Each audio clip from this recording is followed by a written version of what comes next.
వీళ్ళెవరో George town bridge initiative అట.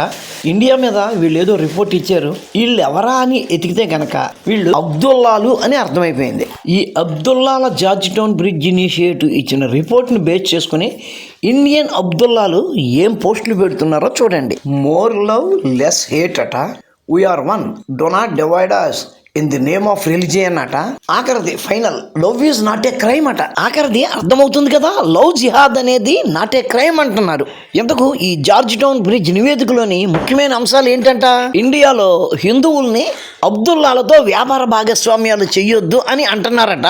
తమ సంస్థల్లో పనిచేస్తున్న అబ్దుల్లాలను బయటికి పంపించేయండి అని హిందూ వ్యాపార సంస్థల మీద ఒత్తిడి తెస్తున్నారట. ఇది కేవలం వ్యాపారంపై ఒత్తిడి కాదట, మైనారిటీ అబ్దుల్లాల వ్యాపార స్వతంత్రత, వారి ఉద్యోగ హక్కులు మరియు ప్రార్థనా స్వేచ్ఛ మీద నేరుగా దాడి అంటున్నాడు. ఇక్కడ వాడు ఉచ్చపోసుకున్న నేలంతా వాడిదే అన్న చట్టం ఉంటే వాడిని మనం ఇబ్బంది పెడుతున్నాము అంటున్నాడంటే వాడిని ఏమనాలి?